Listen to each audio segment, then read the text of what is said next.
Tantor Audio, a division of Recorded Books, presents Daddy Bod by Margot Scott, narrated by E.M. Wild and Lou Banks. Chapter 1. Jonathan. The hairs on my nape stand at attention as I ease the electrical wires through the hole I've cut into the drywall. Someone's watching me. I sense the weight of their gaze on my back as I reach into my toolbox for a box cutter. "Are you a giant, mister?" says a small voice. I spy the pint-sized owner of the voice, peering through the doorway to what I assume will be your mother's walk-in closet after I'm done installing outlets and light switches.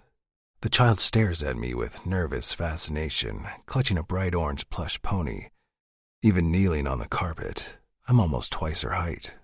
"Only half giant," I say with a wink. The girl's mother, a blonde woman with thick-rimmed glasses, appears at her daughter's side. "There you are." She smiles apologetically. "Sweetie, don't bother the nice man." "It's no bother, ma'am." I note the way she eases her child behind her as I rise to my full height.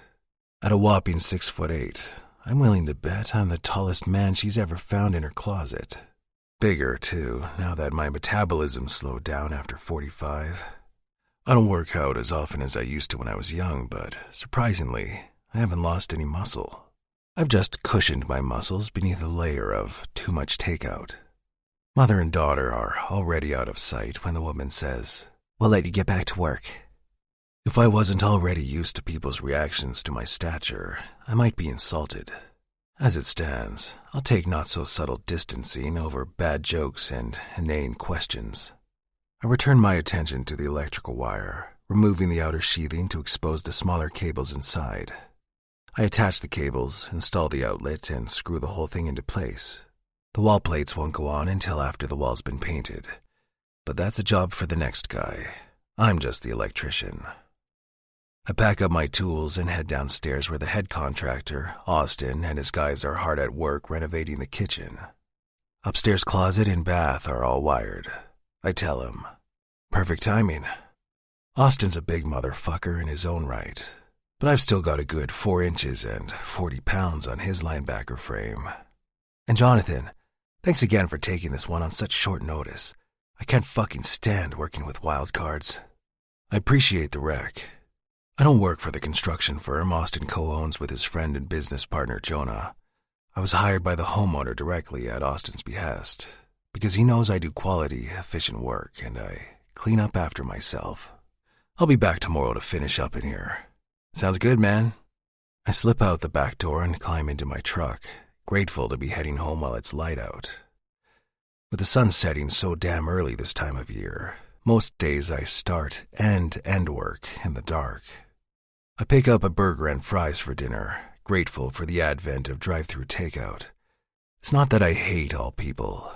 I just get tired of their wide-eyed stares and the jokes about joining the NBA or the weather up there. My burger and fries are long gone by the time my tires hit the driveway. That's the thing about living in the country. It takes a while to go anywhere and back. I spot the orange tabby cat curled up on my front porch. He's been hanging around the property since I moved in. I've no clue what his name is, where he lives, if he used to belong to the previous owner, or if he's a stray. The cat stretches and yawns as I get out of my truck and set my toolbox on the steps. "How you doing, bud?" I scratch the side of his face and behind his right ear. He purrs loudly. I didn't used to feel one way or another about cats, but something about this little guy tugged at my sympathies. Maybe because it took a few days for him to warm up to me, like he was used to being on his own, independent, solitary. "You hungry?" I ask. He chirrups and jumps off the porch, weaving between my legs.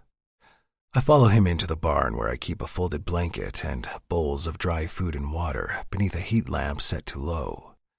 I pour some kibble into his bowl and top off his water dish with what's left in my bottle. It's supposed to drop below freezing tonight. Stick close to the heat lamp. So far, the cat has yet to accept my invitation to enter the house, even on the coldest of nights. I leave the tabby to his dinner and stride into the house, kicking my boots off in the mudroom. While washing the grease from my dinner off my hands in the farmhouse-style sink, It hits me how much I've already gotten used to coming home to this kitchen.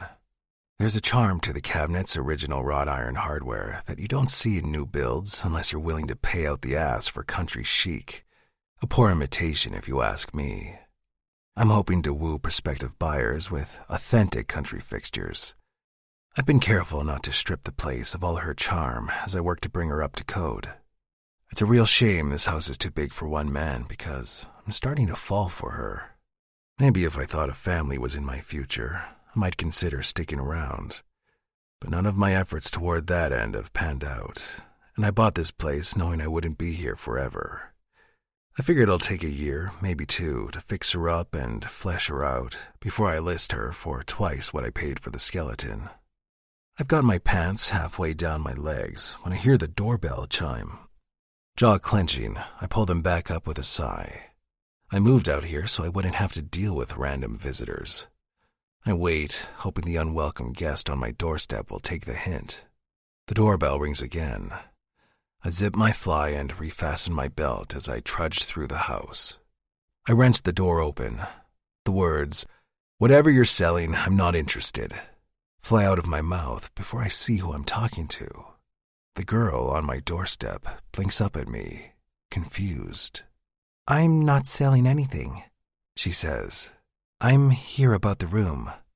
My thoughts scatter like co-eds scramming in the wake of someone shouting cops at a kegger. I can't do anything but breathe and stare at this unexpected visitor.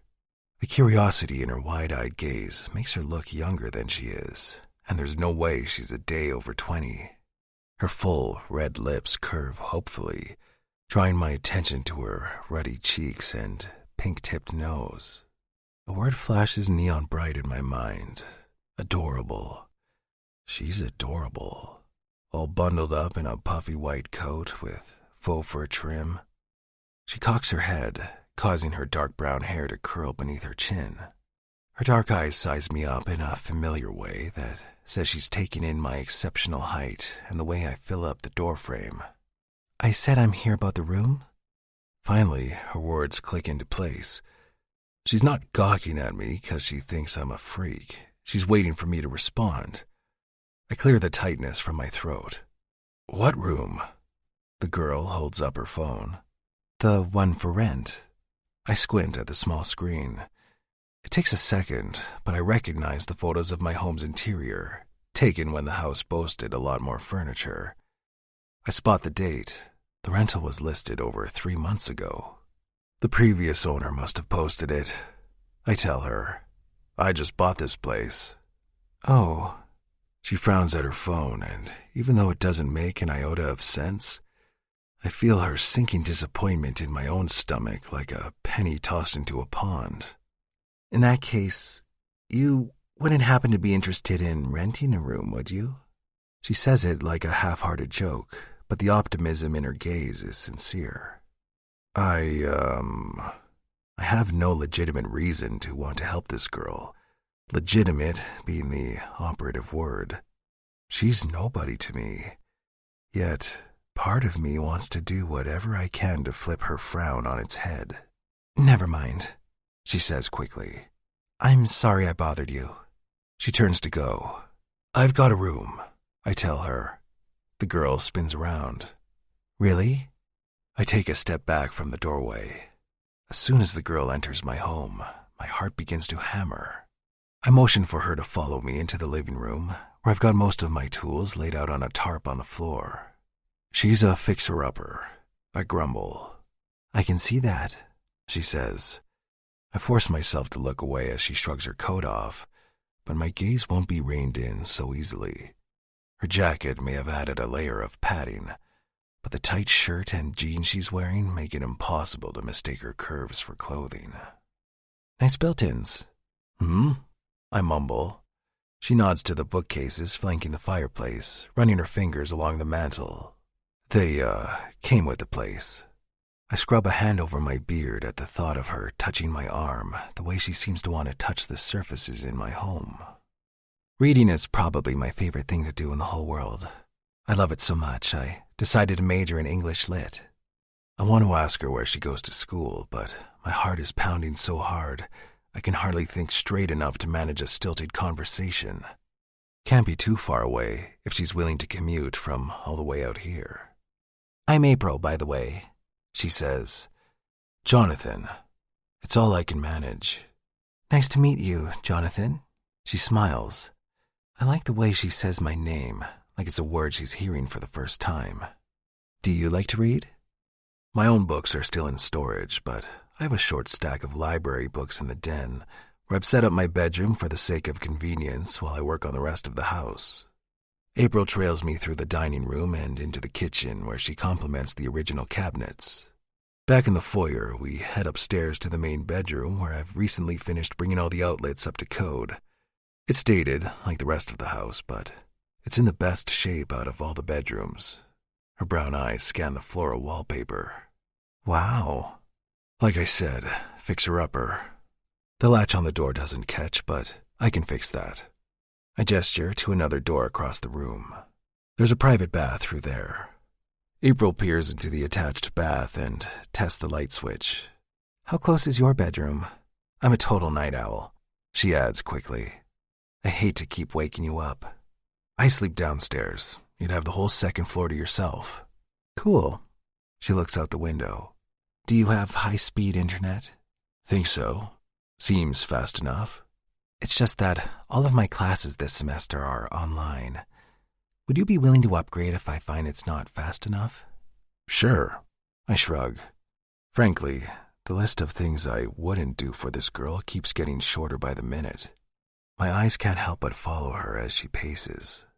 "Can I hang stuff on the walls?" "You can paint 'em if you want," I tell her. "I'll have 'em stripped and sanded by next week." "Wallpaper's fine for now. In fact, this is perfect." That's about the last thing I'd expect anyone to say about the room in its current state. She rocks back on her heels. "The ad said $400 a month. Is that amount still good?" Honestly, I don't want to take a dime of April's money, but not charging her would raise questions I'm not prepared to answer. I'll find a way to pay her back, somehow. "You can have it for $2, I say, on account of the condition. She exhales some of the tension in her shoulders. "How soon can I move in?" "How soon do you need the room?" "Tomorrow?" she says. It's hardly the answer I was expecting. Then again, a girl her age would have to be pretty desperate to move into a crusty old house with a man she doesn't know. A man who has no right to even look at a girl her age, the way I've been struggling not to look at her since we met. "All right," I say against my better judgment. But my judgment is no match for the smile she throws my way. "I'll be back from work around 7:30 tomorrow." "What time do you leave for work in the morning?" "Around 7. She nods to herself. "I'll be here by 6:30 tomorrow morning." Whatever living situation April's walking away from, she's certainly eager to leave it. It's none of my business, but I can't help wondering if she's in some kind of trouble. The only thing stopping me from flat out asking her is the knowledge she'll be sleeping under my roof tomorrow night, where I can be certain she's safe. Downstairs a short while later, she pauses on her way out the front door to tell me, "Thank you, Jonathan. I promise to stay out of your way. You won't even know I'm here half the time." I watch through the window as April hoists herself into a green Ford pickup with rust on the back fenders. You won't even know I'm here half the time. Somehow, I highly doubt that. Chapter 2. April. I sing along with the radio the whole drive back to town. My truck's pretty old, so it only gets the local stations, but I don't mind. Nothing could kill my vibe now that I've found a new place to live. Jonathan's house is a work in progress. The bedroom is musty and coated in dust, but I can fix that. What matters is that the room will be mine for as long as I'm willing to pay for it. And what I choose to do in there is my business and mine alone. I knew the outdated rental ad was a long shot, but it was the last affordable house on my laughably short list of rooms for rent. I honestly didn't expect anything to come of it. I certainly didn't expect a man like Jonathan to answer the door. Most men are taller than me, But my new landlord is in a league of his own. I actually felt little standing beside him, and I haven't felt that way since I was young enough to believe in Santa Claus. Back then, my stepmom, Eloise, used to try to get me to lose weight by claiming I'd be too fat to sit on Santa's lap. If our mall Santa had been half as big as Jonathan, I'd still be small enough to sit on his lap. I giggle at the mental image of Jonathan in a Santa suit, sporting a salt and pepper beard and resting beast face. He's a little rough around the edges, but his eyes are kind and his voice is rich, and I like the look of his big, calloused hands. I wonder what he does for a living. I can't believe I agreed to move into his house when I don't even know where he works. If he bought a fixer-upper with the intent of doing most of the fixing himself, he's probably used to working with his hands. I can't help wondering what else those hands might be capable of. As the traffic light turns from red to green, I shove the inappropriate thought aside. Having lived in my dad's house my whole life, moving in with a stranger will be strange enough, without the distraction of an inconvenient crush. Still, I can't imagine anyone being harder to live with than my stepmom. My relationship with my dad is complicated at best. I know he loves me, but when push comes to shove, he always takes Eloise's side over mine. That's why I have to leave home. Well, technically, I'm leaving because Eloise threw me out when she discovered how I've been paying for school. I back into the driveway next to my dad's sedan and pop the tailgate in preparation for loading up my truck. I don't bother poking my head into the kitchen or my father's study on my way to what's about to become their spare bedroom. Last night I began packing most of my clothes and makeup. All that's left tonight is my work outfits and filming equipment, the ring light, my camera, and the tripod it stands on. Once the electronics are safely bubble-wrapped and sequestered in cardboard boxes, I sit cross-legged on the floor and start in on my lingerie. I don't bother glancing up at the thud of footsteps in the hall. "I'm making chicken and rice for dinner," Eloise says from the doorway. "Since it's your last night in the house, you should join us." I need to finish packing. I'm not interested in making small talk over dry chicken breast with someone who literally referred to my line of work as disgraceful. Eloise's steel-gray gaze narrows on the red bra in my hand. She shakes her head disapprovingly. It's her default setting when it comes to me. Disapproval. For not being the perfect stepdaughter she always wanted. Not thin enough, proper enough, or conventionally attractive enough. I know Eloise obsesses over her own weight.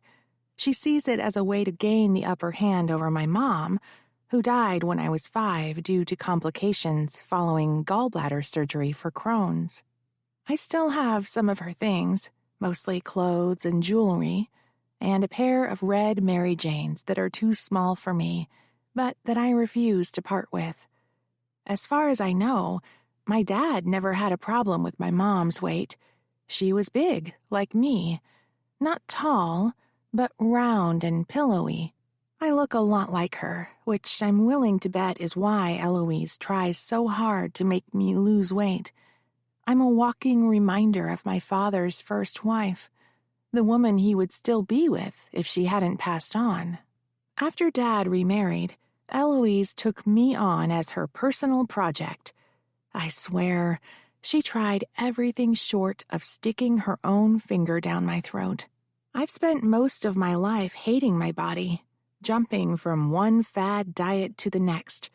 Low fat, low carb, low calorie. I tried them all. Sometimes they'd even work for a while. Eloise was always nicer to me after I lost a few pounds. Likewise, she could be downright vicious when I inevitably put them back on. Last summer, I decided enough was enough. I'd just graduated from high school. Most of my friends were on vacation with their families, which was fine by me, because a quiet social life meant more time for reading in the air-conditioned comfort of my room. I was rereading one of my mom's old Judy Blume paperbacks when I discovered a photograph tucked between the pages. A picture of my mom as a teenager, dressed in skinny jeans and a tank top. She was about my size, maybe 10 pounds heavier, and she was beautiful. I thought, if my mom can be both fat and beautiful, then why can't I? I'd spent the last 13 years trying to make myself smaller, and I was just tired of hating myself and torturing my body. The next time Eloise served me a salad instead of the pasta she'd prepared for my dad, I went to the kitchen and dished myself up a plate of spaghetti. "I thought we weren't doing carbs this month," she said tersely. I sat back down at the table. "I think I'm done with dieting. I just want to enjoy food."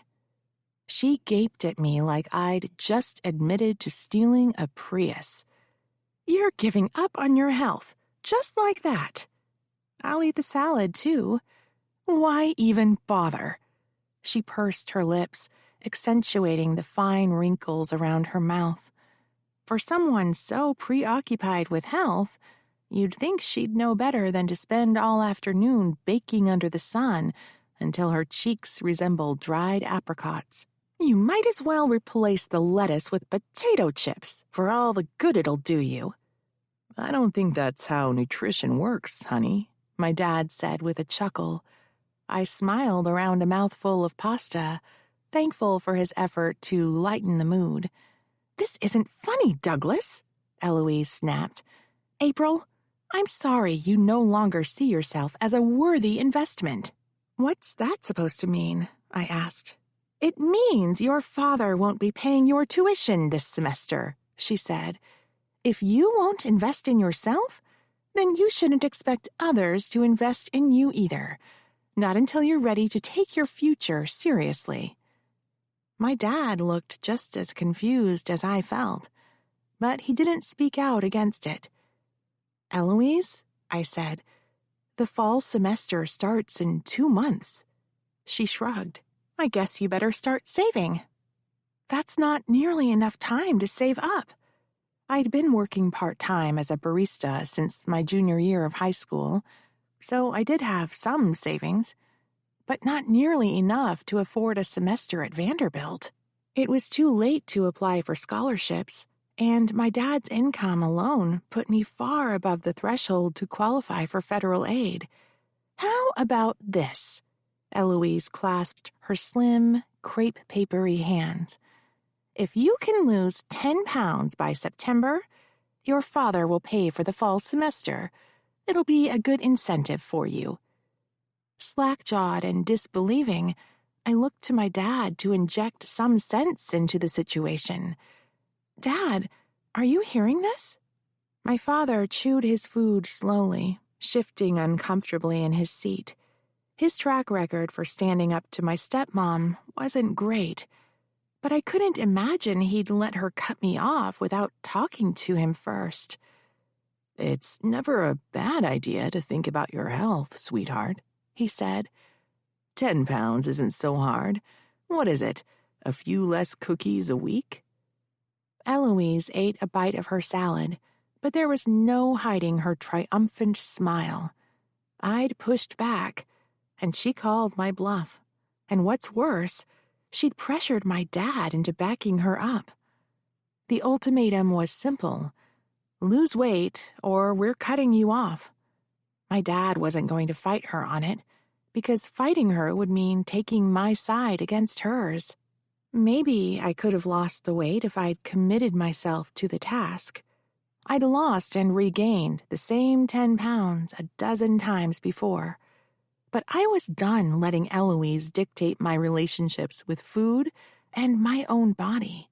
So, my parents cut me off 2 months before the start of my freshman year. I needed another job, something that paid good money, fast. "What time will you be out by tomorrow?" Eloise asks, still haunting my bedroom doorway like the ghost of fad diets past. I swallow the anger drummed up by the memory of that awful exchange. "I'll be out by 6, I say. "In the morning?" I sigh, folding the red bra and gently placing it in the box beside me. "Yes, in the morning." "That's rather early for you," she says, emphasis on you. "I'm surprised you found a place to live that quickly." "You didn't exactly give me much choice." "Oh, stop." She folds her arms across her chest. "We gave you a choice. Give up your disgusting little hobby or find a new place to live. You chose to leave." I did choose to leave, just like I chose not to lose those 10 pounds. By the time my parents found out about my disgusting little hobby, I'd already made enough money to afford tuition and car insurance.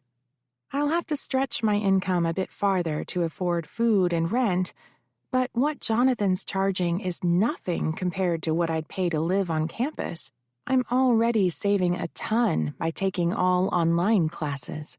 "You can't imagine how embarrassing this is for your father and me," she says. "And I hope you know those men who pay to see you naked are all laughing at you behind their screens." I rub the spot between my eyes where the headache I don't need is already brewing. "I told you I don't get naked on camera." "Why would anyone pay their hard-earned money just to watch a fat girl read smutty stories in her underwear?" As much as I don't want her words to affect me, I can't help but flinch. The question on its own is a fair one, though not for the reasons Eloise is asking.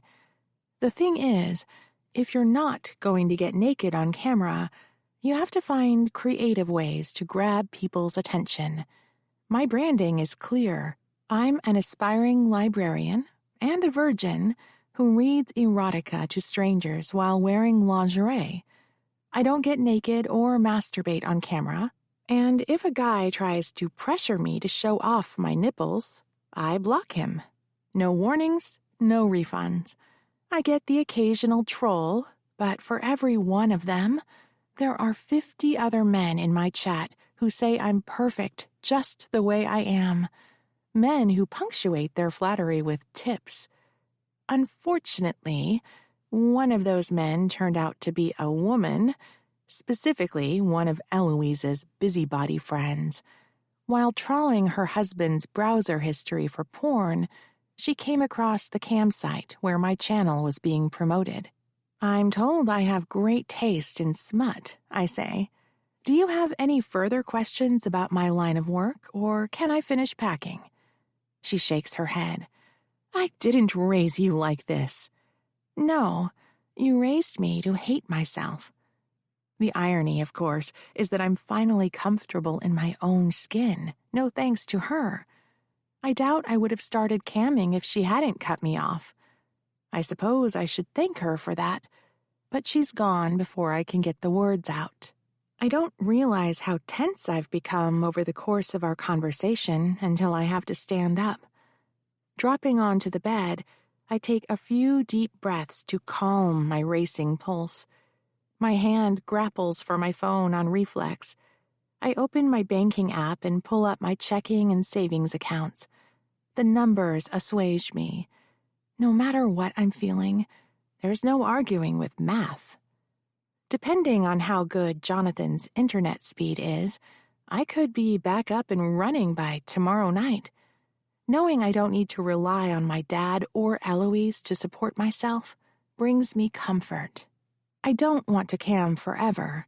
I have goals and dreams that don't involve sex work.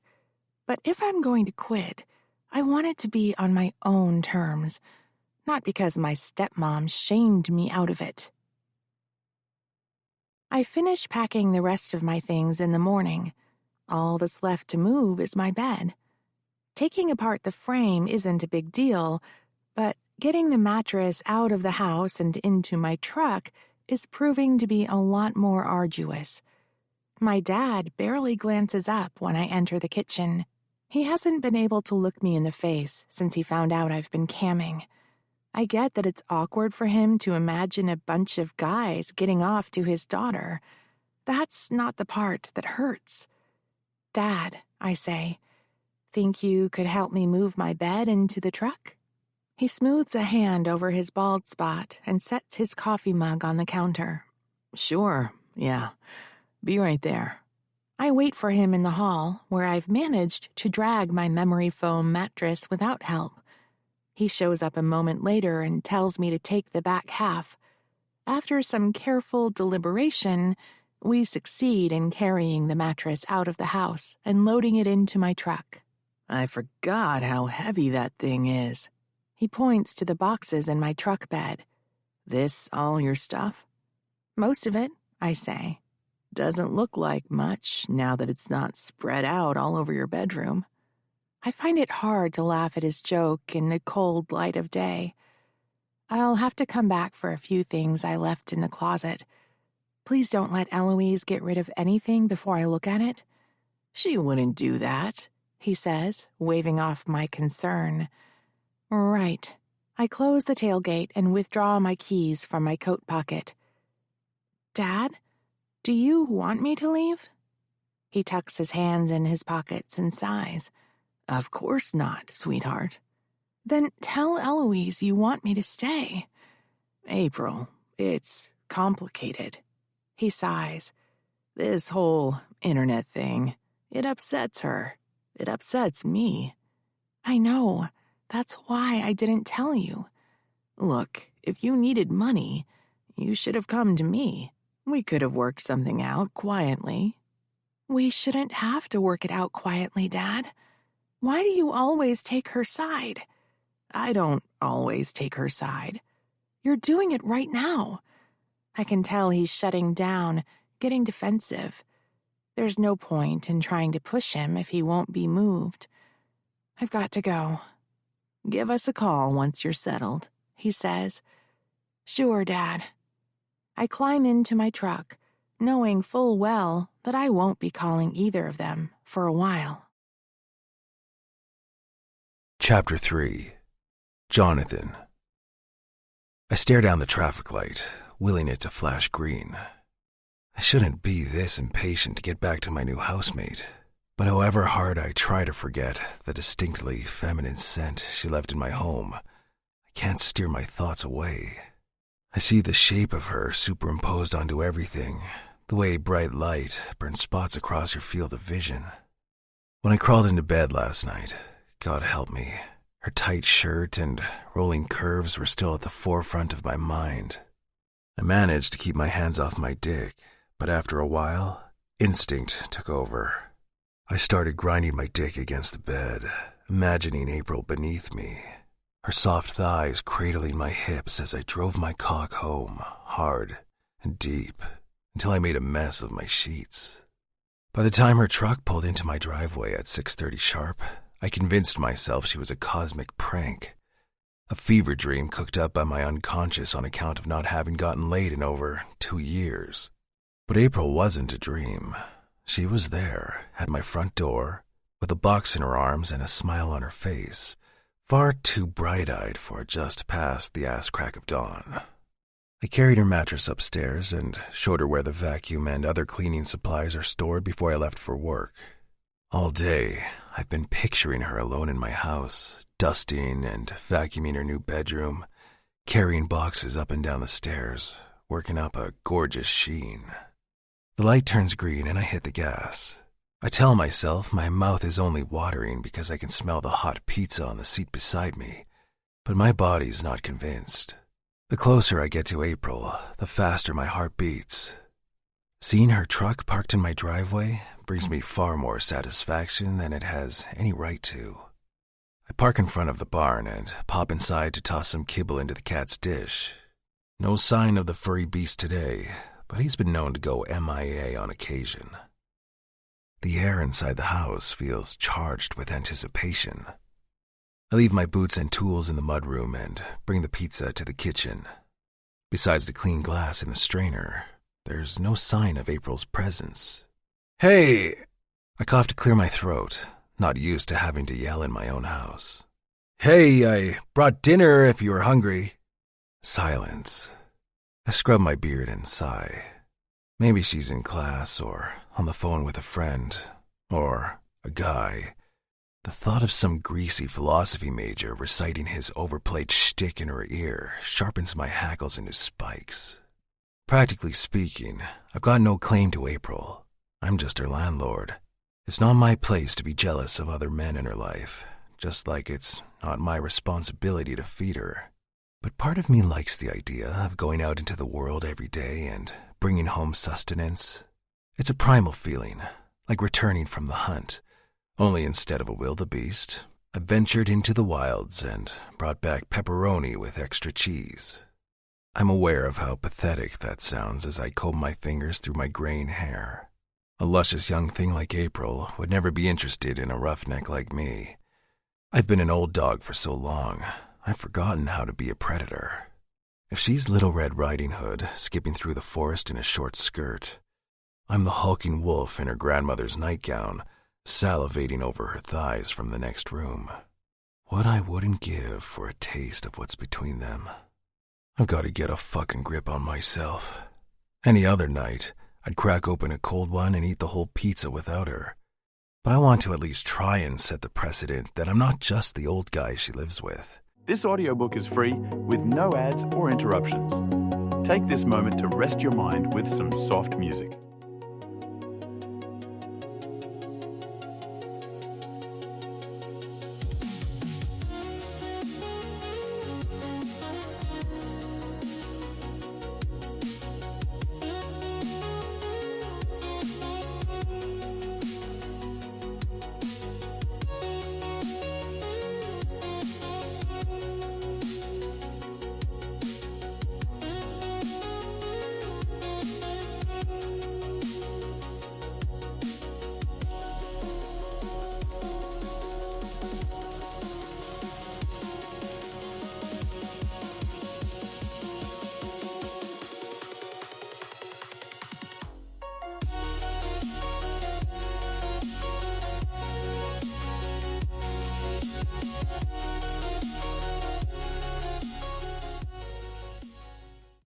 I'm the old guy who cares about whether she goes to bed hungry.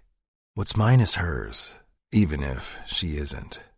I'll go check on her, let her know there's food, and be done with it. I march upstairs and knock twice on her bedroom door. It swings open, thanks to the broken latch. I hear water running in the attached bath, which explains why she didn't hear my first announcement.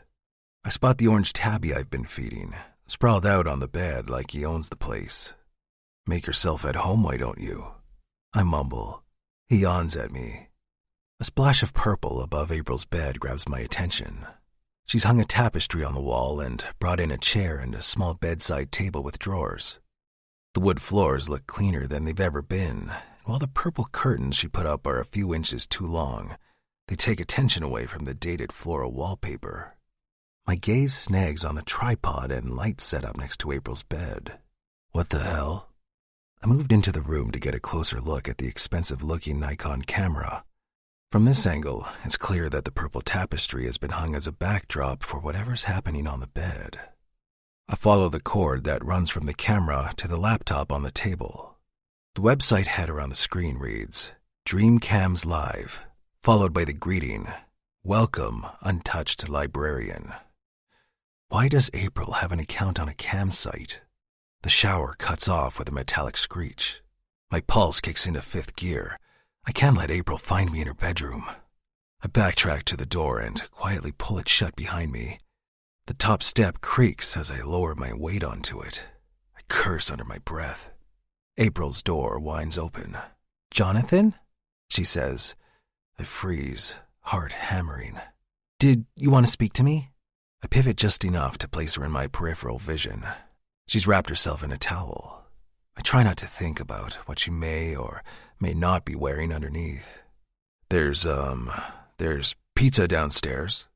I don't wait for her to respond before I continue making my way back to the kitchen. I'm on my second slice of pizza when April saunters in wearing pajamas with cartoon eggs on them, holding the cat in her arms. "You didn't tell me you have a cat." I don't. Oh. She looks down at the tabby. I probably shouldn't have let him in then. Oops. It's fine. I've been trying to get him to come inside for weeks. Does he have a name? Probably. I don't mean to be brusque with her. On top of almost getting caught snooping in her room and discovering her camera setup, I'm not used to talking this much after work hours. We should give him one. She sets him down on one of the kitchen chairs and pets his back. How about Mango? The tabby lifts his back end in the air as she scratches the base of his tail. He is very orange. I think he likes it. She sits across from me at the table and teases a slice of pizza from the box. Thanks for sharing your pizza. I've been so busy cleaning that I forgot to eat. Don't mention it. Next time, I'll treat you to ham and pineapple. She laughs out loud at the face I make, and the sound makes my rib cage feel tight around my heart. What? It's the perfect combination of sweet and salty. I squint at her. Get out. She grins once she realizes I'm not serious. I'll win you over to the dark side one day. She has no idea how far she's already won me over. Where'd you live before you bought this place? A rental in Lincoln Park. I tell her. After a short pause, I tack on. You? I lived with my dad and my stepmom in West Hills. Why'd you move out? It was time for me to find my own space. Her tight smile makes it clear there's more to the story than she cares to discuss. If I had to guess, the amateur film studio upstairs probably had something to do with her decision to leave home. The neckline of her shirt dips as she reaches for another slice of pizza, confirming my cock suspicions that she isn't wearing a bra. She catches me staring and frowns. What? My throat closes. I shrug. Nothing. I like to eat. Her firm gaze challenges me to comment further. Does she think I have an opinion about her taking another slice? Who doesn't? I reach for my next slice, grateful she hasn't yet realized what a pervert her new housemate is. At the same time, I can't stand the thought of her feeling self-conscious about her appetite. April isn't gorgeous in spite of her curves. She's gorgeous. End of story. Whoever fed her the lie that she's anything less than perfect had better pray the two of us never cross paths. You'd be surprised, she says.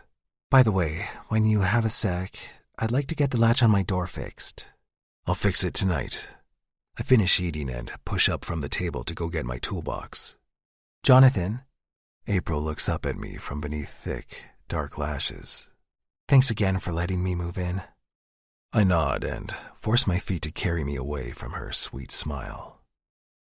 The whole time I'm fixing her door, I keep thinking about that camera aimed at her bed. It's not there anymore. She must have moved it before she came downstairs, knowing she'd ask me to fix the door. Still, it doesn't matter whether or not I can see it. The camera's existence is all I can think about. I know what cam models do, though I've never sat down and actually watched one. They put on strip teases and play with sex toys for the pleasure of their audience. It's the same stuff you'd find on any adult streaming site, only live and interactive. Call me old-fashioned, but I generally prefer my me time to be a solitary act. But I can't deny that I'm intrigued by the thought of watching April take her clothes off. Alone, in the dark, in my bed, my mind keeps drifting toward fantasies of April pushing her breasts together, pinching her nipples. It's a good thing I don't have to work in the morning, because the last thing my body wants to do is rest. My cock aches at the thought of April spreading her thighs for the camera, for my gaze alone. Fuck it. I throw off the blanket and shuffle over to one of the boxes I haven't unpacked yet to dig out my old laptop with the battery that doesn't hold a charge. Thankfully, I had the foresight to pack the power cord in the same box. I sit back down on the king-size mattress that takes up most of the floor. After failing twice to guess my password, I log in and pull up the Dreamcam's live website, then search for April's username. Untouched Librarian is now live. My fingers hover above the trackpad. I should definitely close the laptop and forget I ever saw the camera in April's room. But even if I could resist watching her live stream tonight, the temptation would rear its head again tomorrow, and the night after that. This is the closest I'll ever get to having April for myself. I have to look. I'm not sure what I was expecting. That's not entirely true. I was expecting a lot more skin, not a curvy cutie dressed in a pink button-down sweater, reading aloud from a tablet. He crouched so I could swing my leg across his back. April reads. Holding tight to Rex's fur, I watched the familiar woods fly past as we bounded off into the darkness. Back to my home, back to my brothers, back to my pack. She lowers the tablet and smiles seductively at the camera. Shifter erotica isn't my usual go-to, she says, but I really like that story. Thanks for suggesting it, Big Ben. Who the hell is Big Ben? I wonder. Then I understand she must be talking to one of the guys in her chat. Sure enough, he responds. Big Ben's 60. The nodding was really hot. April bites her bottom lip. Yeah, I really enjoyed that part too. She unfastens the top 2 buttons on her sweater, revealing just a hint of cleavage. The white shorts she's wearing do an excellent job of showing off her creamy thighs while keeping her intimate areas hidden, though I can easily make out the dark outline of her underwear. Thigh Man 24 tips her 100 tokens. She smiles into the camera. Thanks, Thigh Man. How are you doing tonight? Her demeanor is flirty, but there's something, I don't know, wholesome about the whole exchange, if that makes any sense. It doesn't feel like a porn show so much as a conversation you might have with a cute girl at a bar, or the library. What should we read next? She asks. Gash Smasher 227 says he wants a private bedtime story. If you want to take me into a private room, you have to pay up front. No fucking way am I letting her go anywhere, even digitally, with someone who calls himself Gash Smasher. My fingers sail over the keyboard as I scramble to make an account and purchase tokens, praying none of the jackoffs in her chat beat me into a private session with her. As soon as I have tokens, I return to her chat and click the link to start a private show. I pay for the maximum amount of time allowed, 2 hours, and wait for her to accept the invite. I'm heading into a private session, she says. This will probably take me to the end of my stream. Y'all have a good night. She taps on her mousepad on her laptop, and suddenly the interface changes. The option to chat is still there, as is the option to turn on my own webcam. Hi there, Electric J, she says. Electric J20 is the best I could come up with on the spot. I'll never claim to be creative. What are you up to tonight? My heart starts to pound. I type. Couldn't fall asleep. That sucks. Hopefully I can help you with that. She smiles at the camera, and even though I know she can't see me, I start to sweat. My cock throbs as she undoes 2 more buttons on her sweater. Her bra is a navy blue with lace trim, and it presents her breasts beautifully. I was a little nervous about coming in here with you. Sometimes first-timers get pushy. Electric J20. How so? They assume I'm going to get naked, she says, even though I make it clear in my profile that I only ever strip down to my underwear. In my rush to get her out of the main chat room, I'd forgotten to even glance at her profile. I pull it up and read through her stats. Age 19, location, Southern USA. At least she knows better than to be any more specific than that. She describes herself as a college student and an aspiring librarian. And a virgin. She's a virgin cam girl. Is that going to be a problem? It takes me a second to recall that she's talking about her clothes and not the fact that she's a virgin. I type, not at all. You should only reveal what you're comfortable showing. Good. Now that that's out of the way, we can just enjoy ourselves. She picks up her tablet. What kind of story are you in the mood for? Electric J20. What are my options? Well, we could read an excerpt from one of the classics. Or, I just downloaded an age gap story collection. There's all kinds of stuff in there. Boss and employee, best friend's dad, dad's best friend. Her words wrap around my cock like I wish her fingers would. She picked out an age gap story collection. Does that mean she's into older men? Or did she buy it for her undoubtedly older male audience? Dealer's choice, I type. It's your bedtime, too. Oh, sure. Let's see. April bites her lip as she scrolls on the tablet. Once again, the descriptor that came to me the day we met pops into my head. Electric J20. You're adorable. She smiles at her laptop screen, then at the camera.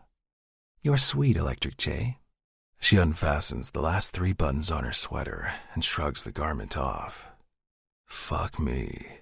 Even restrained by her bra, I can tell her breasts are amazing. I catch myself mid-groan as I imagine sliding my tongue between those lush mounds. Let's read this one. It's about a girl who hooks up with her mom's ex-boyfriend in a doomsday bunker after a chemical attack. Mom's ex-boyfriend, a man old enough to be her father. The need to reach out and touch April burns within me.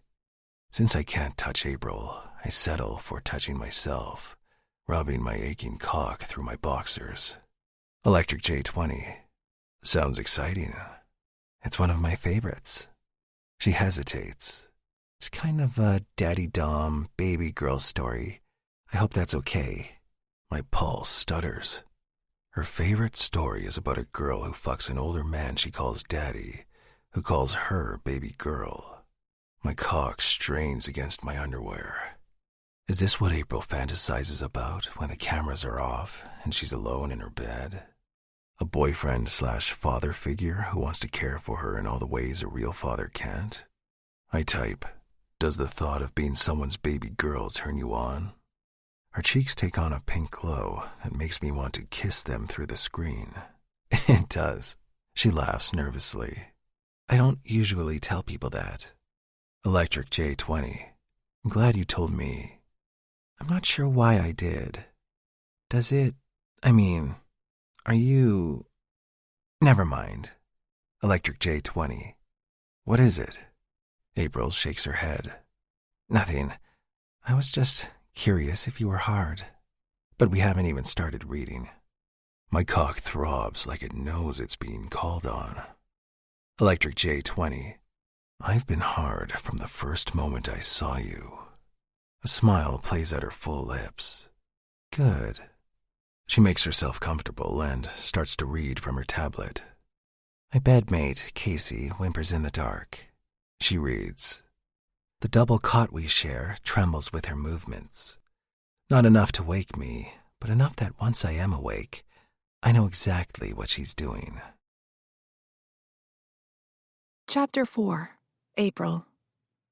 I'm starting to think that Jonathan enjoys having me around. At the very least, he seems to like having someone to cook for. This smells amazing. I dish myself up a plate of sausage and eggs and take a seat at the table. Thanks for making breakfast. Jonathan grunts, his version of "you're welcome." Mango hops onto the chair beside me, his gaze following my fork from the plate to my lips. Don't even think about it, dude. I pet his orange head. I bet Jonathan already gave you your dental treats today. About a week ago, Jonathan and I took Mango to the vet to get him up to date on his shots. We didn't intend to go together.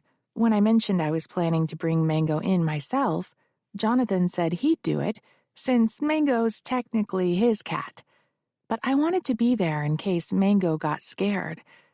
It was actually kind of sweet, the 3 of us together in the waiting room, like concerned parents taking their kid to the doctor for his vaccines. I fed him before you came down. Jonathan sets a mug of coffee with vanilla creamer beside my plate. He still doesn't talk much, but I've come to appreciate that about him.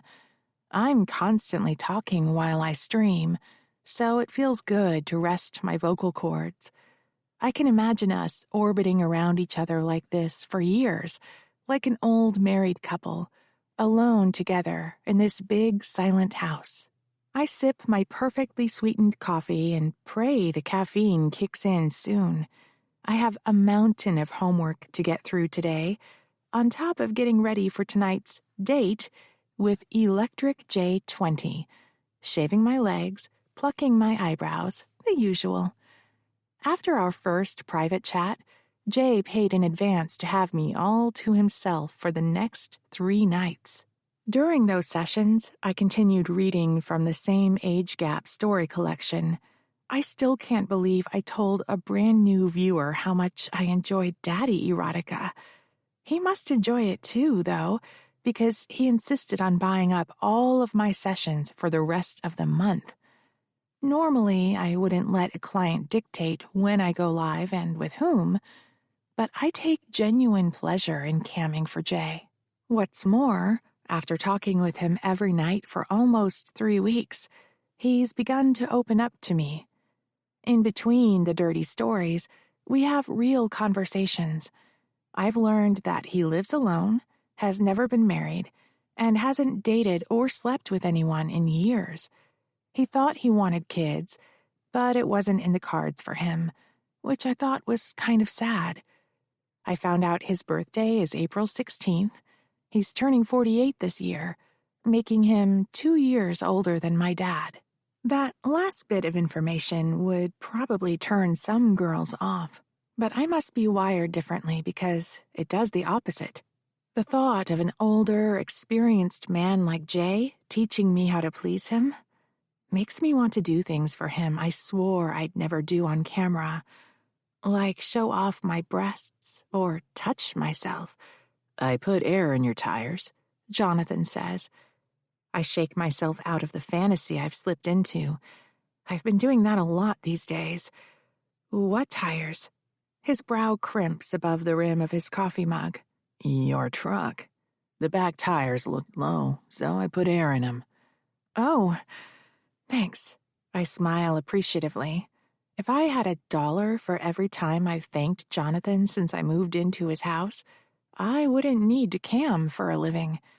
He seems to like doing nice things for me just because. I'll admit, I like him a lot more than I should.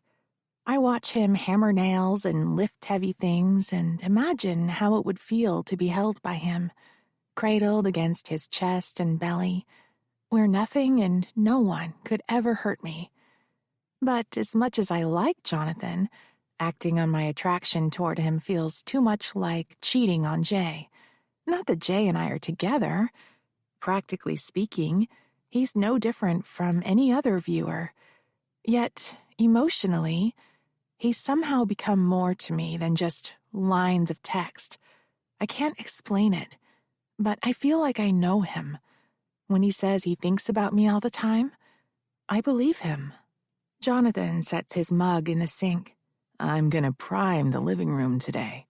Can you keep Mango in your bedroom?" "Sure," I say. I finish breakfast and wash the dishes, then refresh my coffee before taking Mango upstairs.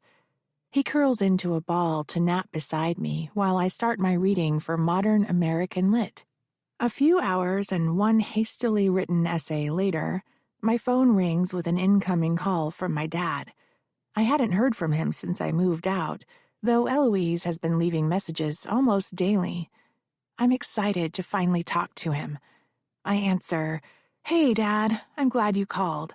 "Well," says Eloise, "I guess that answers my first question." My jaw clenches. I should have figured Eloise would try calling on my dad's phone next, having tried and failed over a dozen times to reach me from her number. "Hi, Eloise. It's been weeks since we heard from you, April," she says, her voice dripping fake concern. "How's the new living arrangement playing out?" I massage my forehead. "It's great. I'm pretty much settled in." "You know," she says, "your dad and I would love to see it sometime." "Yeah, totally." I don't doubt for a second that she'd love to see where I've landed. Eloise was always the first to show up at a neighbor's open house. It'll have to wait till Jonathan's done working on the first floor, though. The whole house is kind of a construction zone. "Who's Jonathan?" "He owns the house," I say. "Oh." Her tone is accusatory. Why didn't I mention this person before? That must be annoying, all the construction racket.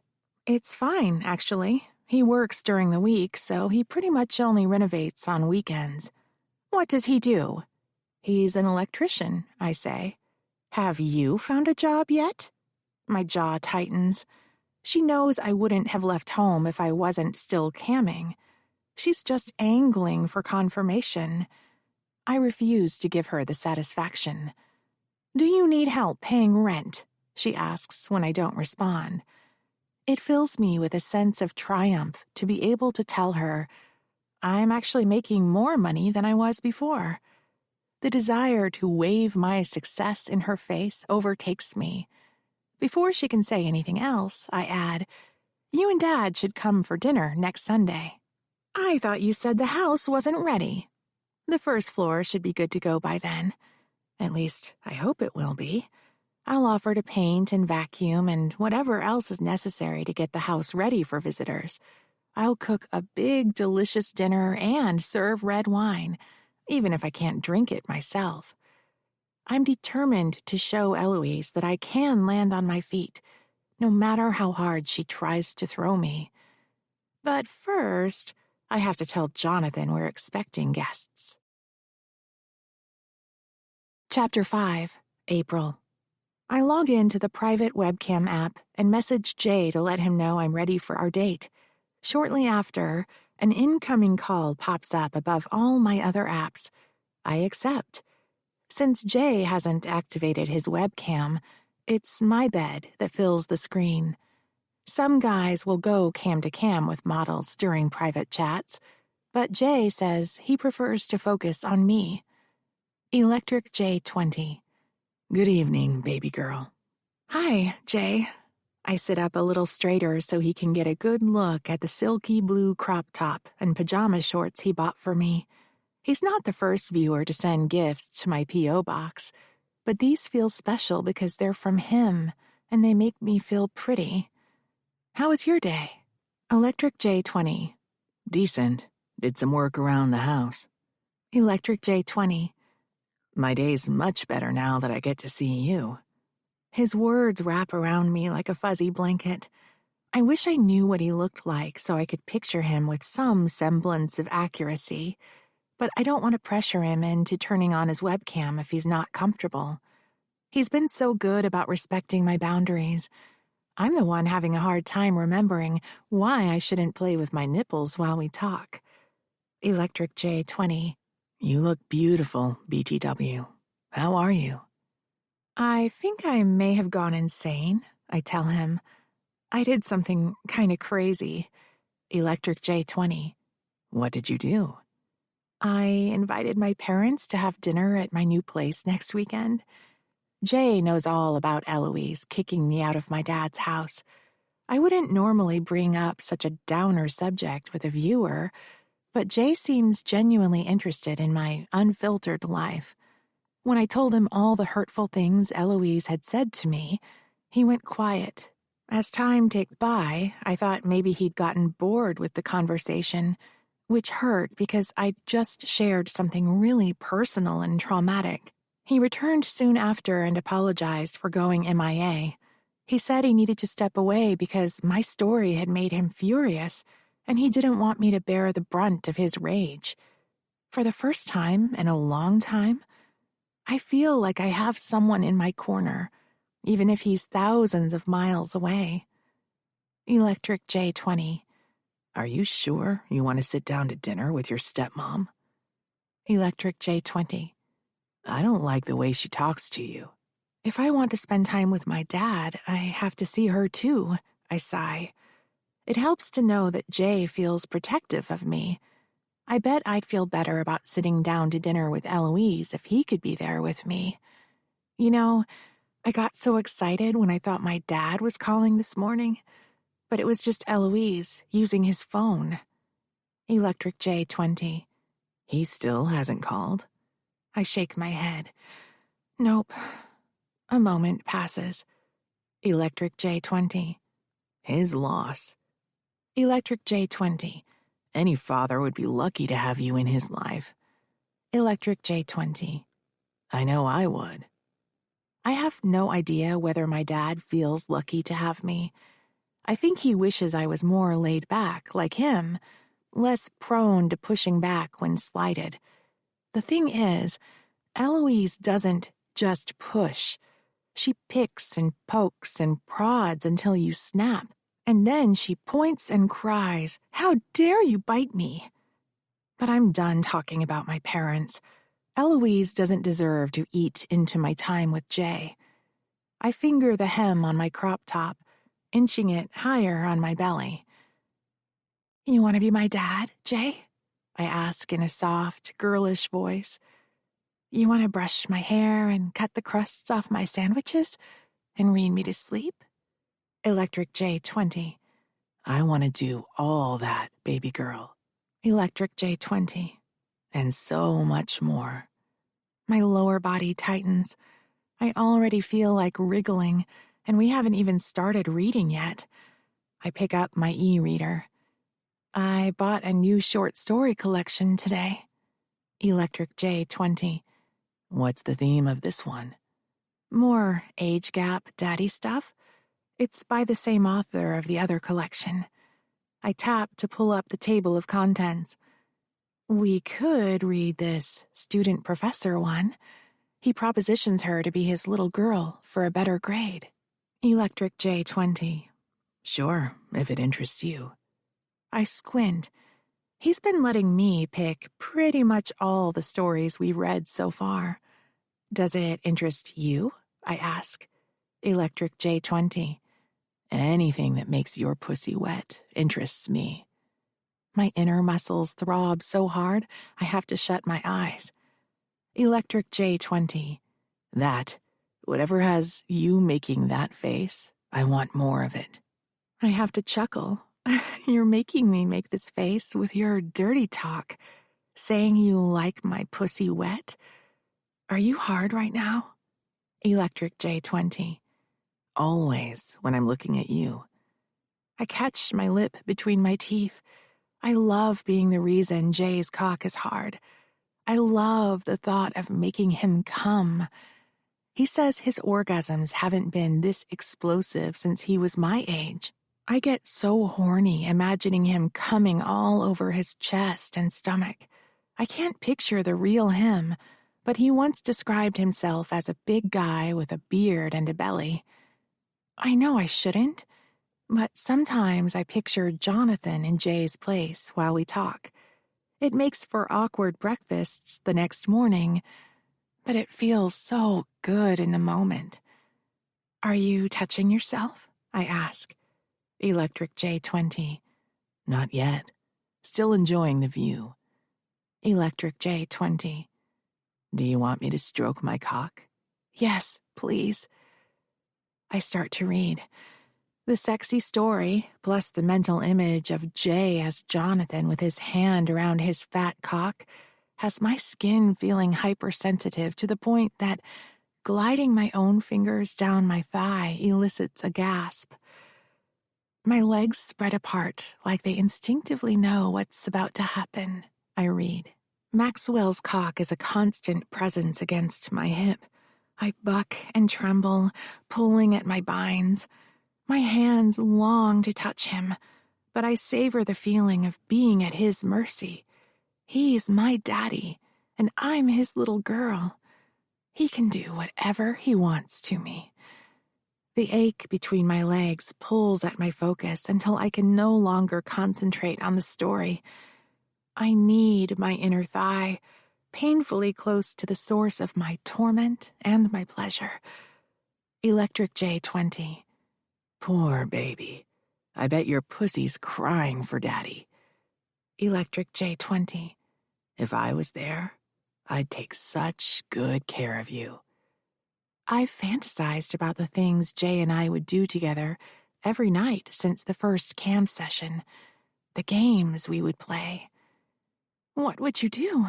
I ask in a voice that's slightly higher pitched than my own. Electric J 20. "I'd sit you on my lap and kiss your lips until they're tender and swollen." I touch my lips. "Then what?" Electric J 20. "I'd grab 2 good handfuls of those gorgeous breasts of yours and tease your nipples through your top."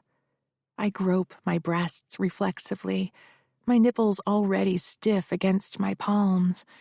The silken crop top makes every point of contact feel twice as sensitive, twice as pleasurable. Then what? I ask again. Electric J20. I would ask my baby girl where she wants Daddy to touch her. Electric J20.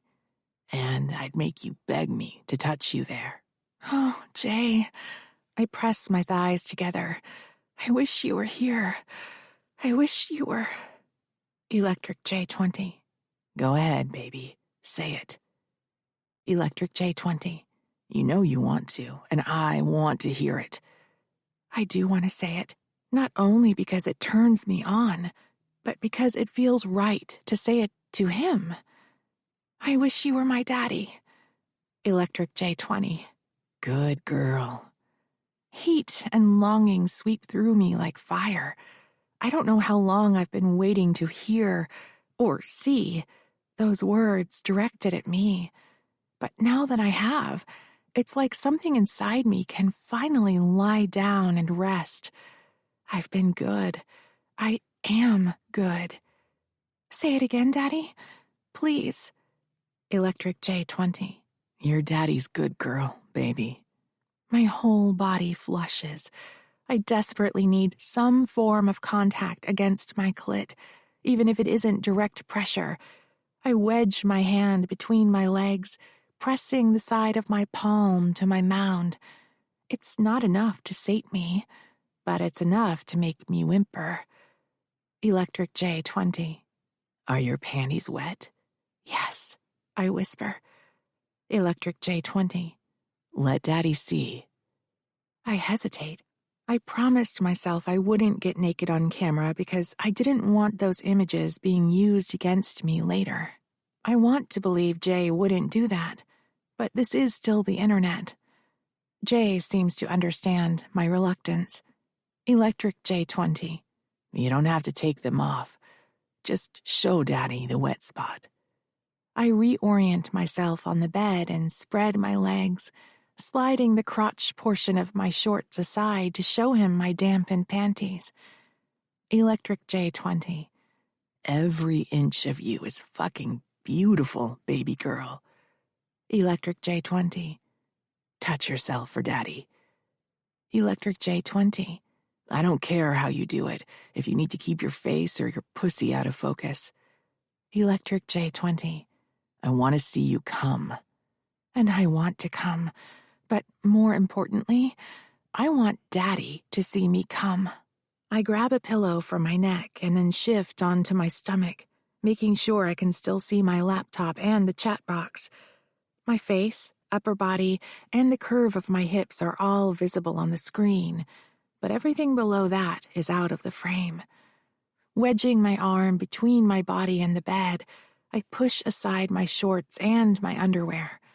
I gasp as my most sensitive parts are exposed to the air, then moan as my fingers reach my clit. Electric J20. How does it feel, baby? It feels so good, Daddy. So wet and sensitive. I stroke my clit like I do when I'm alone in bed with no cameras on, thinking about Jay. Or Jonathan. Again, I keep picturing Jonathan on the other side of the screen, fisting his cock, calling me his baby. I try to imagine someone else in his place, but it doesn't work. So instead of fighting with myself, I picture two men. Jonathan with his big, veiny monster cock in front of me, and the faceless, mysterious Jay behind me, whispering in my ear. Electric J20. Daddy needs you so bad, baby. Electric J20. I'll die if I don't get inside you. I rub my clit faster. In the fantasy, when I call out for Daddy, both men answer. When I beg Daddy to fuck me, Jay reaches around to spread my legs so Jonathan can push inside me. Electric J20. Do you want Daddy to be the first man inside you, little girl? Yes, Daddy. I want you to be the first. I've been saving it for you. I can feel my orgasm surging like a river after a rainstorm, rising higher, breaking over the banks, rushing around the bend. My clit pulses against my fingers. Electric J20. Because your daddy's good girl. Electric J20.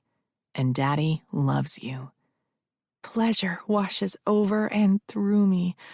I moan into the pillow as my whole body shakes with the force of my orgasm. Colors burst behind my closed eyelids.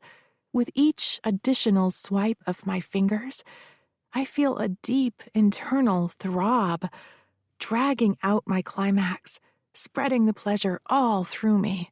I open my eyes to reread Jay's last message and find a new one below it. Electric J20. Fuck, daddy's coming too. I picture cum spurting from the head of his cock onto the keyboard, splashing the screen, dripping down over my face and body. I'm sure Jay is a lot more careful than that in real life, but I enjoy the visual. It's a good distraction from the message on my screen that I can't bear to think about. Daddy loves you. There's no way he meant it. Guys say all kinds of things during cam sessions. Things that sound hot in the moment, but mean nothing once the camera turns off. Electric J20. I meant what I said, baby. My pulse leaps 3 stories. Oh, you don't have to say that, Jay. We were just role-playing. The words taste false, but I don't want him doubling down just to avoid hurting me. I'd rather my heart get bruised tonight from a slip of the tongue, fingers, than have my heart broken a month from now when he tells me he never meant it. Electric J20. I wasn't just role-playing. Electric J20. I love you, baby girl. I fight to keep my heartbeat steady. I know what I feel for Jay is real. It's how I felt for weeks, and although it hasn't been a full month since we met, I can't ignore our connection. It doesn't matter that I've never seen his face or heard his voice. He's the man I keep coming back to every night. I love you too, Daddy. Chapter 6. Jonathan. The words might have come out in the heat of the moment, but that doesn't make them any less true. I've been in love with April since the day she turned up on my doorstep. I didn't think it was possible that she could love me too. Technically, she doesn't love me. She loves the man on the other side of the screen, the one she calls Daddy. I never thought of myself as kinky until I began role-playing with April. But I'm not just doing this to get her off. I'd kill to be her daddy, her real daddy, all the time, in the flesh, guiding and protecting her, making her dreams come true. Maybe we'd have a real chance if I had stumbled upon her channel before she moved in with me, but that's not how it happened. So instead, I have to lie to her every second of every day. She could never forgive a betrayal like that, and she shouldn't have to. As badly as I want her, what we are now is all we can ever be. Our relationship began online, and that's where it'll stay. Until she meets a man in real life who can give her all the things that Electric J20 just can't. The next day, when April asks if she can have her parents over for Sunday dinner, I pretend to think it over like I don't already know her plans. I should be able to finish the living room by the weekend, but the dining room still needs work. We can eat in the kitchen, she says. Then she tacks on, You're welcome to join us, by the way. I'm planning on making my grandma's homemade mac and cheese. Maybe. I'm not sure if I can sit across from her stepmom, knowing what I know, and not have smoke billowing out of my ears. Anyway, I'm guessing she only extended the invitation so I wouldn't feel left out while they were here. It's getting harder to remember that it's Electric J20 she loves, not me. If I let myself get too comfortable with her, I might slip up and say something I shouldn't, or worse. I can just see her dad and I both reaching for the pitcher when she asks, Could you please pass the sweet tea, Daddy? All week, April and I work on making the kitchen and living room presentable for guests. Come Sunday, my baby girl's a ball of anxiety, jumpy and unfocused, like a squirrel preparing for winter. I hear her swearing in the kitchen. "Shit, Jonathan, do we have more paper towels?" "Hall closet," I yell from the dining room where I'm keeping myself busy peeling wallpaper. I'm not used to seeing April so frazzled. I don't like it. The doorbell chimes. "Oh God," she grumbles. "I'll get it." April clip-clops through the house in her clogs. I hear the front door whine. "Hey, guys," she says. "Glad you can make it. It's a lot farther away than you led us to believe." I can only assume the speaker must be Eloise. "Oh, you have a cat. His name is Mango," April says. "Let me take your coats." "Thank you, sweetheart," says a man, probably her dad. There's a quiet pause while April walks to the hall closet and back. "I've always preferred dogs," says Eloise. "Where's your landlord?" "He's working on the dining room, so he won't be joining us for dinner." "If he's working on the dining room, then where will we eat? I've set us up at the kitchen table. Can I get you guys something to drink?" April leads her parents into the kitchen. I hear the plink of glasses on the countertop and the sound of the fridge being opened. "Well," Eloise says, "even if he's not eating with us, I'd still like to meet the man you're living with. He's really busy, Eloise, and apparently very impolite." I bristle.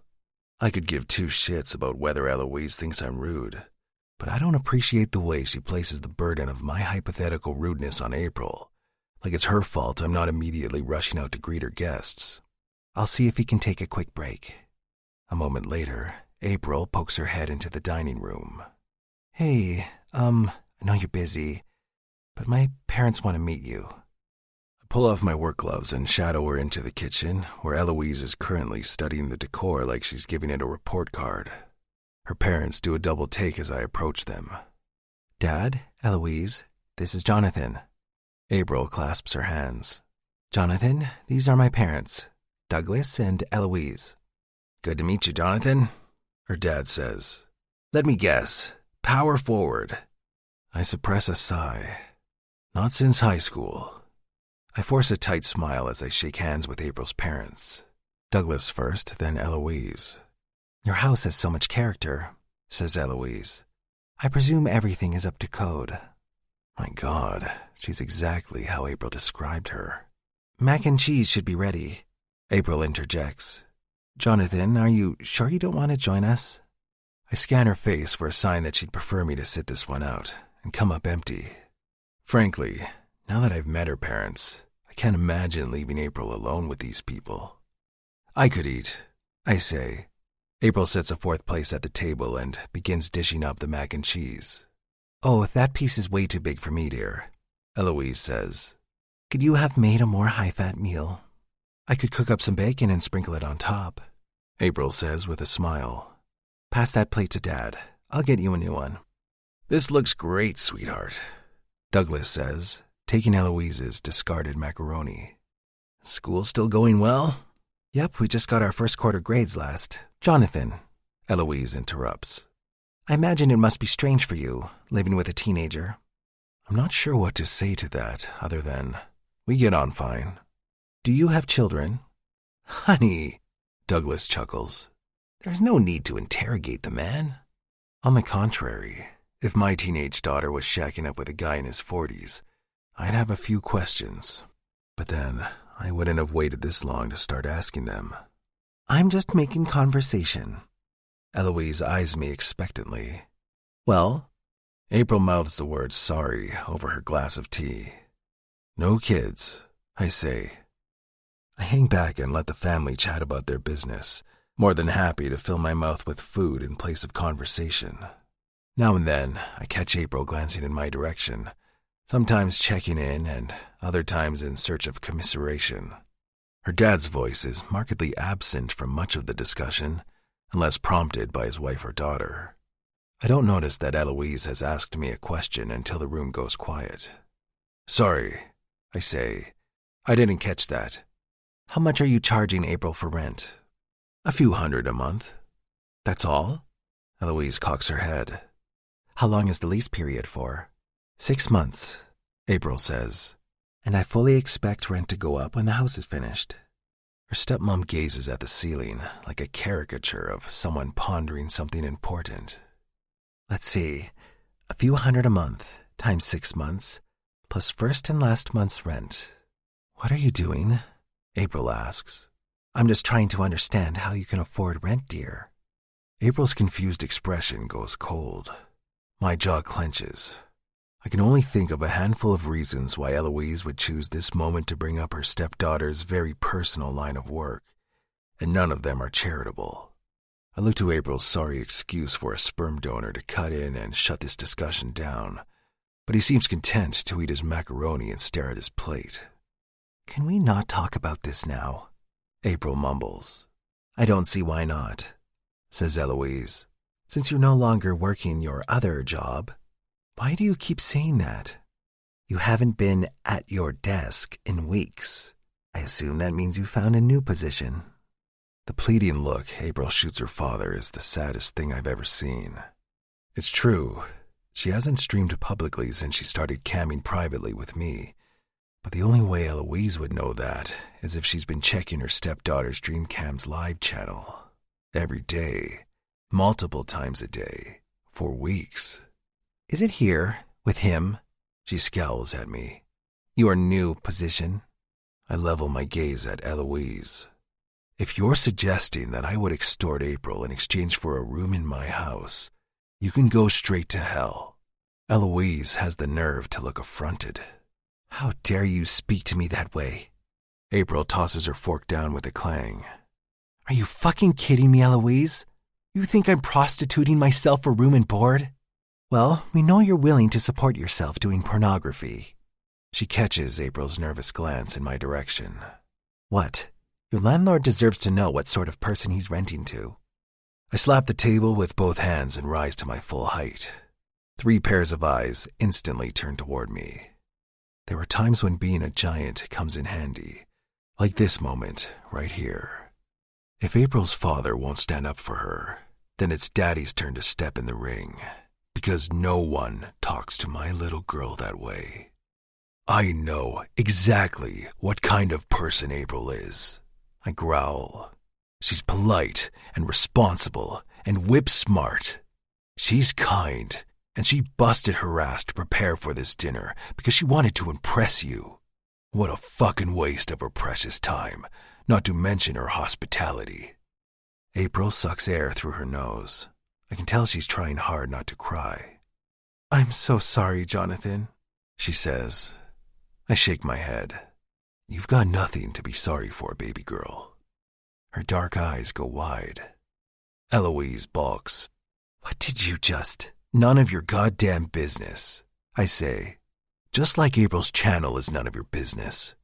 Now either you've got a sick fascination with your stepdaughter's body, or you're so fucking miserable in your own bag of bones that you can't stand the thought of her being happy.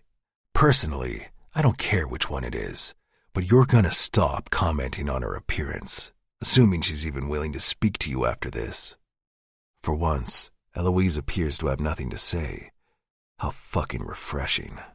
And you, I say to Douglas, somehow you've managed to be an even bigger asshole than your wife. You've got a beautiful daughter who loves you, and you can't find the time to make a quick call or send a text. He sighs. I didn't. I couldn't. I think you mean wouldn't. I shake my head. You don't deserve your daughter. She's better than both of you. Eloise scowls at April, who's too busy looking at me with an expression I can't quite read to notice. All I know is that I'm terrified of what that look means for us. Us. After this, there'll be no more us. How could there be? She knows I've been lying, catfishing, pretending to be someone I'm not. Douglas, Eloise says curtly. We're leaving. April's parents rise from the table. They flee the kitchen like rats in a cat cafe, barely glancing at their daughter. Don't let the door hit you on the way out, I say. The front door slams. I sit back down at the table without tearing my gaze from April's face. She's still studying me with that look that makes me feel 3 feet tall. You've been Jay this whole time? she says. I scrub at my beard. I found your webcam upstairs, and the site. I shouldn't have looked you up, but I knew it was the only way I'd ever get to be with you. She pushes her plate of macaroni away and folds her hands on the table. Was it all a lie? No. Hell, most of the stuff I told you about me is true. And as for the rest, well, I'm still obsessed with you. I still want you. I think about you all the time. I take a deep breath and prepare to serve up my heart on a platter. I love you, April. If you believe nothing else, believe that. April goes quiet longer than I can hold my breath. Finally, she stands up. My heart is pounding by the time she makes it around to my side of the table. She takes my big calloused hand between her soft palms. Then love me, Daddy. Chapter 7, April. I wanted it to be him. This whole time, I wanted it to be Jonathan watching me. And somehow, a part of me always knew. I should feel outraged and disgusted that he would invade my privacy the way Eloise did. But I just can't be any of those things toward him. I've liked Jonathan since day one, and I've been falling for him since he appeared to me as Electric J20. He may have lied about some things, but I believe J was 100% Jonathan. And if Jonathan is J, and J is Daddy, that means Jonathan is Daddy too. He stares at our joined hands like he can't believe I'm real. How do you not hate me right now? He asks, incredulous. I could never hate you. I can't promise I won't be upset later, after I've had time to process everything that just happened. But right now, I just want to be close to you. He opens his arms to me. Come here, baby girl. There's enough room between his body and the table for me to perch on one of his thighs. As his arms go around me, I feel my muscles start to relax. Today was possibly one of the worst days of my life, but also one of the best days, because for once, someone was on my side. Jonathan stood up for me, unlike my own father. And he didn't stop there. He called my dad out on his complacency and defended me against Eloise. I can't even begin to comprehend my stepmom's reasoning for watching my live stream. The thought of it makes me physically ill. So instead of thinking about it, I turn my focus back to Jonathan, to the clean, piney scent of his soap and the softness of his flannel shirt against my cheek. He rubs my back rhythmically, up and down, lulling me into a state of aroused calm. Calm because he's so big and comforting, and aroused because I'm pretty sure the hard lump beneath my thigh is his cock. I've wanted you to hold me like this since I moved in, I tell him. He cradles the side of my face. I've wanted to hold you from the moment we met. I stand between his legs, putting my face a few inches above his. Resting my hands on his shoulders, I lean close, letting my lips brush over his lips, but just barely. He takes the bait, pulling me against his chest and pressing his lips to mine. His facial hair tickles the skin around my mouth, but I don't mind. He deepens the kiss, teasing his tongue between my lips so he can taste me. I open for him, gasping as his hands slide down and squeeze my ass. Daddy, I whisper into his mouth. The word seems to bolster him, making his hands bold. They're all over my backside, the small of my back, my hips and thighs. Desire pools between my legs. I want to be his little girl for real tonight, not just in my head. Can we go to bed? I ask. His muscles tense. You mean upstairs? I nod. I want you to tuck me in. Jonathan eases me back a step so he can stand up. He takes my hand, and we go upstairs to my bedroom. The bed is made. I've already packed away the lights, camera, and tripod, just in case my parents requested a tour. I don't know why, but for some reason, being in there with Jonathan has me feeling shy. Maybe because I'm so used to being in here alone, even when I'm performing for others. "Arms up, baby girl," he says. Being told what to do definitely helps. I lift my arms overhead so he can pull my sweater off. My pulse sprints as he works my jeans down my legs. He's watched me read erotica in my underwear many times, yet he's surveying my body as though it were shiny and new. "I knew it was you," I tell him. I don't know how I knew, but whenever I tried to imagine Jay, I just saw you. Maybe I'm just really bad at pretending to be someone else. Were you pretending to be someone else? Or were you being more yourself? His expression turns thoughtful. "I think I could express myself better when you couldn't see me." While running his hands over my body, he doesn't avoid my belly. He caresses it with tenderness and even squeezes it a little, like he can't get enough of the jiggle. I comb my fingers through his beard. "I love being able to see you." His mouth tilts into a smile. I turn around so he can unhook my bra, holding the cups in place with my arms. The sharp intake of breath when I drop my arms and he sees my bare breasts for the first time makes my clit pulse. I moan as his thumbs skate over my nipples. "Daddy, that tingles." "Where does it tingle, baby?" I point to my breast. "Here." "Where else?" he growls. I bite my lips together, pretending to be nervous. I don't have to fake it very hard. It's one thing to prance around in your underwear for an anonymous audience. It's another thing altogether to be naked with a man who can touch you. I point to the apex of my thighs. Jonathan's fingers brush the front of my panties as he says the word. "Here?" I gasp and then nod.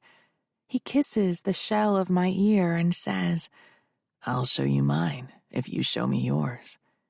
Chills skitter along my spine as he takes my hand and places it on the hard, curved ridge of his cock. "Oh, God," I gasp, giving him a test rub. "You really are big everywhere." "And it's all for you, baby girl. Every throbbing inch." I keep my hand on his bulge as he removes his flannel and the t-shirt underneath. His chest hair looks soft, like animal fur. I can't resist petting it with my cheek. "Bedtime, baby girl," he rasps. I climb onto the bed and face the purple tapestry as I ease my underwear down my thighs. His swift inhale is as good as a kiss on the neck.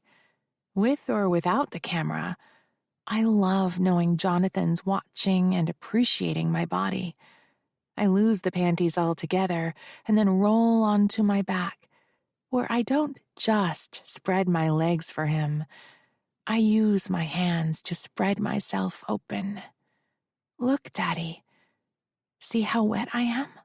His lips drift apart as his gaze falls on my pussy. He looks like he wants to devour me. He's on my pussy in under a second, holding my thighs apart as his tongue glides through my slit. I barely have time to register what he's doing to me when his tongue centers on my clit. Pleasure explodes inside me like fireworks across a night sky. I don't know what to do with my hands. I don't know what to do with the rest of me, because all of my attention has suddenly been funneled to the tiny, tender bud between my legs. I've never come so fast in my life, but he keeps on licking, tasting, sucking, until my eyes are practically rolling up into my head.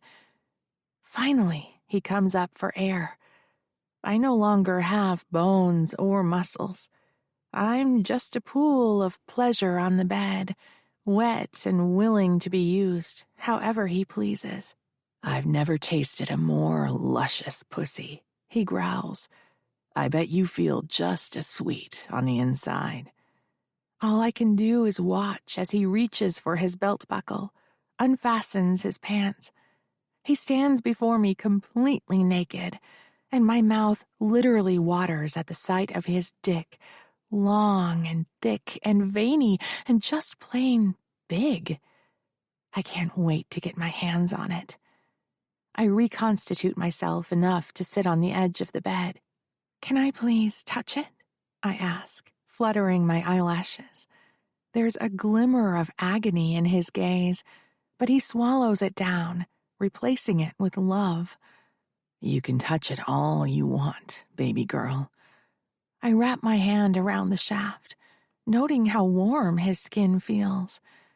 I stroke languidly. His hands fist at his sides as I lean forward to kiss the head and lick it gently, leaving a string of saliva as I pull away.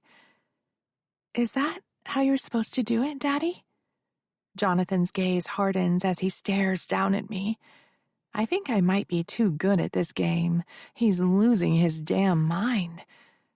With a hand on my chest, he eases me down onto the bed. Cocksucking lesson later, little girl. I fucking need your pussy. My pulse races as the bed dips from his weight. I don't have to pretend this part is new and a little scary. No amount of erotic literature can prepare you for the reality of a giant taking position between your thighs. I feel his cockhead at my opening, poised and ready to take my virginity. I'll go as slow as I can, he says through clenched teeth. I cry out as his cock enters my pussy, challenging my body to rearrange itself to make room for him. What I feel isn't so much a tearing sensation. It's more like a muscle ache, a stretch that hurts but feels good at the same time. You feel so good, April. He licks his thumb and centers it over my clit. Now be a good girl and take Daddy's dick. I rest my hands on Jonathan's sides, gazing into his eyes as he rubs my clit and fucks me slowly. He looks like himself, but something has shifted inside him. Somehow, in the time it took for us to walk from the kitchen to the bedroom, he's become a different version of himself, and a more familiar version to me. He's become Jay, the daddy with the filthy mouth and the hands that know what they want before the rest of him catches up. His thrusts hit harder and faster. Now that I've had a chance to get used to his size, I welcome his fervor. I can tell you're close, baby, he rasps. Don't fight it. Come on me. I pinch my eyes closed as another orgasm blasts through me, this one sharp and potent. He must feel it too, because within seconds, he's roaring like a beast, burying himself inside me. I feel his cock throb, his wet heat filling me up and overflowing. I love you so fucking much, April. He lowers his lips to my neck. I still can't believe you're mine. Believe it, I say, because I love you too, Jay. Jonathan. Daddy. Epilogue. Jonathan. 3 years later. I whistle and snap my fingers as I make my way through the house, toward the sound of power saws and hammering. Mango, I call softly as I peer into the den, where 3 guys are currently sawing a hole through the wall. Have any of y'all seen my cat? The guys shake their heads no. Damn it. I promised April I'd keep him away from the power tools. Last time I checked, he was in the kitchen batting around a stray nail. Austin appears, clapping me on the shoulder. All right, insulation should arrive tomorrow. Sounds good, I say. After some deliberation, we decided to make this house our home. It's a damn good thing we didn't downsize because our cozy little twosome is about to become a family of 3, plus Mango. April's convinced we're going to max out all the bedrooms upstairs, so we're moving her playroom down to the first floor, which means tacking an addition onto the back of the house. It's basically an expansion of the den, but with its own lockable door and soundproofed walls. Of course, I enlisted Austin and his crew to handle the renovation. "Hey, are we going to see you guys at the barbecue next weekend?" he asks. "Yeah, we'll be there." Austin and his business partner Jonah take turns hosting a monthly gathering for their employees and their families. I never used to go to those things, but since April and I got married, I've been trying to broaden our social circle. My sister and her kids absolutely adore April, but I want her to have friends nearby. She doesn't see her dad or stepmom anymore. That was her choice, and I fully support it. The way she frames it, who needs a neglectful dad when you've got a doting daddy? My thoughts exactly. I check around the first floor one more time, and then head upstairs to check the guest beds before I peek in on April in the main bedroom. I should have known Mango would be in his favorite spot, curled up on our bed, next to April. Not that I blame him. The bed's one of my favorite spots to cuddle her, too. She's propped herself up on at least 5 pillows so she can read while munching ham and pineapple pizza. At 5 months pregnant, she's been craving it something fierce. I'm always happy to run out and get it for her, as long as I don't have to eat it. April catches me watching her from the doorway.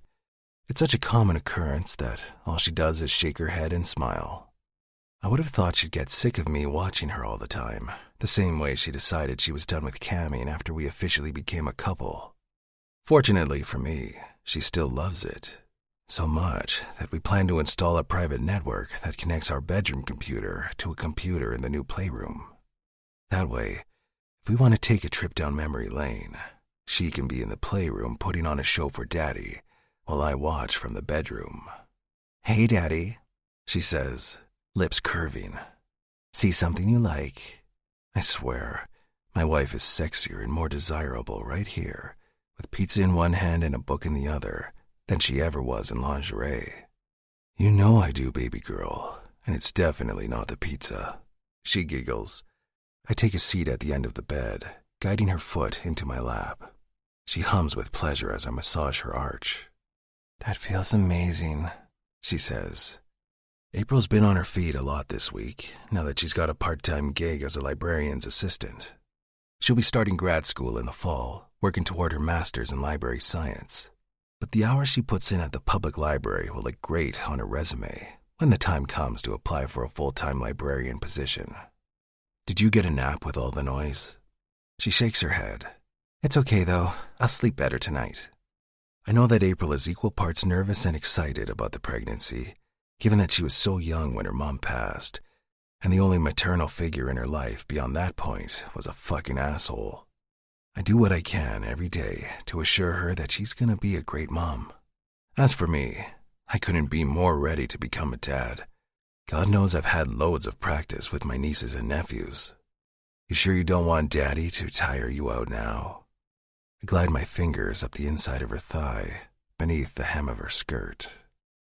She wets her lips and spreads her legs a little wider. "How, Daddy?" She moans softly as I reach her pussy, and I find she's not wearing panties. I suck air through my teeth and brush my fingertip over her clit. "By making you come so hard, you pass out." She opens her eyes. I could get behind that. I close the bedroom door and lock it.